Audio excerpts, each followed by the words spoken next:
Okay, so I did a video where I was talking about hiring CEOs and building out executive teams to run several businesses. Now, there are two reasons why this topic is super important for me. Number one is when I say hiring CEOs in plural, it kind of makes me feel very important. Not one CEO, but many. It kind of sounds very grandiose. Okay, but jokes aside, number two is because for the last couple of years, that is what I have been doing, building out several companies at the same time. And by logic, each of those businesses need to have a separate person that is driving that forward, a separate CEO. So in this video, I want to talk about what it means to not only set up, but also set up and run multiple businesses simultaneously, and why do it, why not do it, pros and cons. So number one question is, before we dive into this topic deeper, is why should anybody run multiple companies at the same time? It doesn't seem to make a lot of sense. And the answer is, you shouldn't. There are all the reasons why you shouldn't do that. And so the problem is that many people in business, they want to be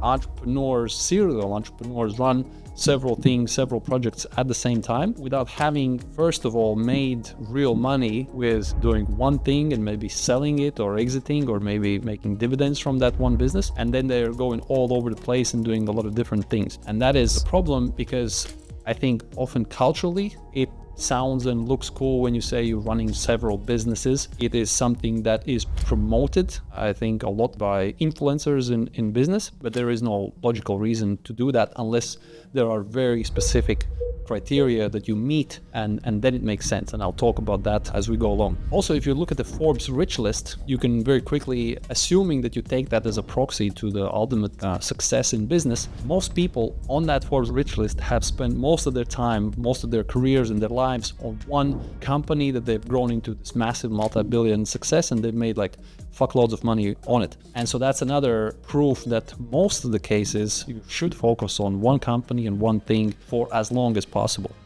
And that also goes back to what Warren Buffett was saying with the so-called snowball effect, that if you keep rolling that one ball long enough, it just compounds, and then the power of compounding over time, it just explodes in power. And so this totally is relevant when it comes to building businesses. But there are some examples and some scenarios and some cases where building multiple businesses does make sense. So let's talk about the reasons why I started several companies, and I am doing several companies at the same time and running them at the same time. So, and one could argue that there's always a reason that if you feel excited just doing that and you feel emotionally fulfilled, that's an emotional, irrational argument. Yes, you can have several businesses at the same time if it makes you feel happy, if there's no kind of logical, rational argument. But beyond that, in my case, I had the following reasons why I start several companies and I run several companies at the same time. Number one is negative legacy. That's what I would call it, with the first business especially. So it's the accumulation of all the mistakes, all the wrong decisions because of mostly lack of experience, because we started the first business in our early 20s that kind of accumulated in this first company. We sold part of the business back in 2018 to this bank that eventually acquired the company, and that bank is a corporate public institution, so the environment became less entrepreneurial, more corporate. And a number of these reasons just felt like I'm done with this story. Also, there was a perception that potential for the growth of that business has kind of plateaued and reached its limit. Whether it's correct or not, that's arguable. And so it felt like it makes sense to move on from that story. But that doesn't necessarily answer why I run several companies at the same time, but it gives a good perspective as to why end one story and then look at starting another story. And so with me, it was a case where I didn't feel like I want to change the industry completely. I wanted to stay in the same industry, but not have to do the day-to-day operational business myself. So the number two reason why it makes sense to start several companies at the same time, in my case, was separation of success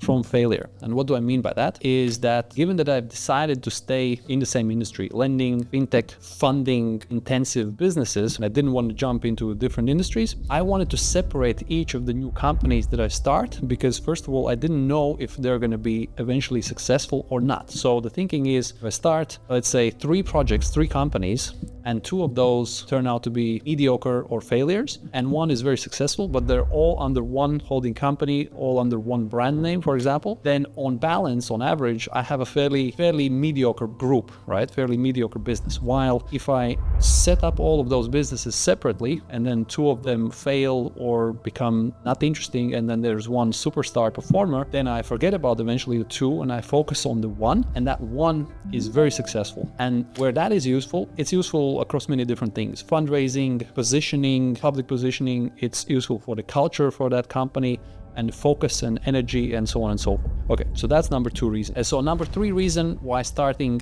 several companies at the same time makes sense is decentralization. So if there's one company, there's one group, then there will be always some level of centralization that makes sense because it's cost effective, it helps with the focus, it helps with reducing duplication, and so on and so forth. It makes sense in a group. But what happens with those limited and centralized resources, there are always fights for business units, and business lines are fighting for those limited resources, and somebody always gets more neglected, somebody always gets more prioritized, and that can negatively affect the business.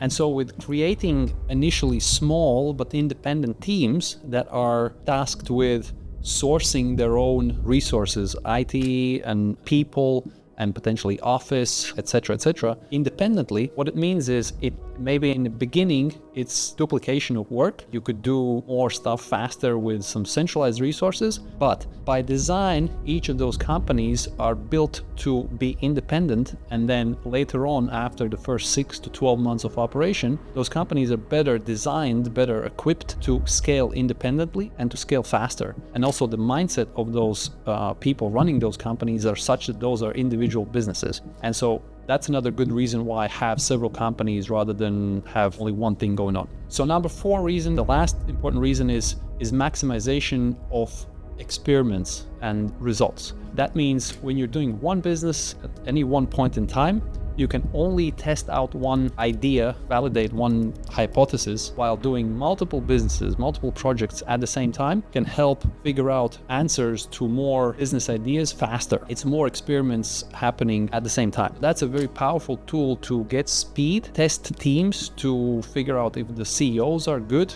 and more importantly, to test out the business case and the product that you're trying to scale. And so the precondition for that, very importantly, is that you have to have the resources, you have to have the money, you have to have the managerial ability to deal with a lot of moving parts in order to have success, to have good experiments and a good background for running several companies at the same time. And if you're not going to have that, if the resources are very limited and you just put in 20, 30, 50,000 into one project, into another one, and you have mediocre people involved in each of those projects, it will be simply a shit show. It will all fail. So you have to have resources that you can dedicate to each of those experiments in order to have the right breeding ground for each of those experiments to potentially be successful. So in this last part of the video, I want to summarize what I've mentioned and apply that to what I've done with the multiple businesses that me and my business partner have started over the last couple of years.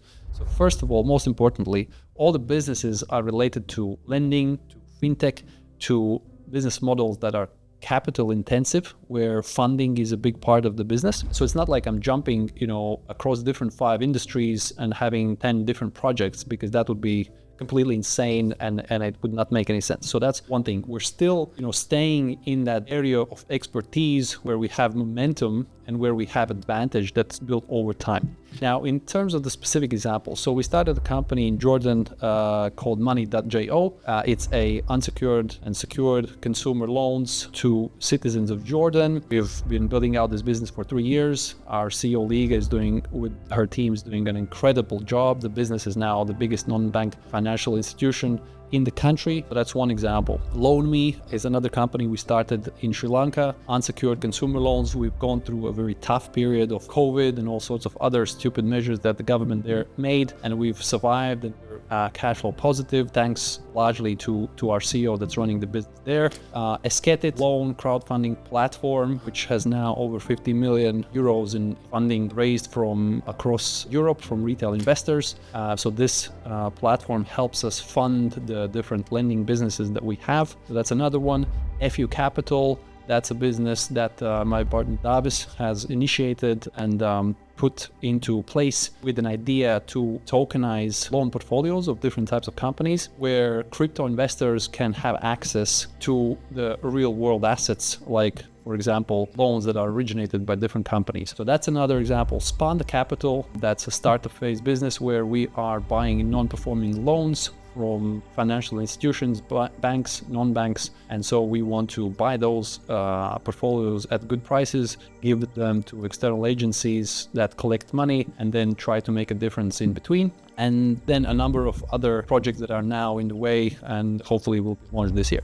So those are examples of some of the companies that we started over the last couple of years. Okay, so thanks for watching this video. I hope you liked it. If yes, please like, subscribe, comment your experience of being involved into companies or hire different CEOs or build executive teams. Let me know what you think about it. Let me know what other topics you want me to cover. And I appreciate your attention, and I'll see you next time.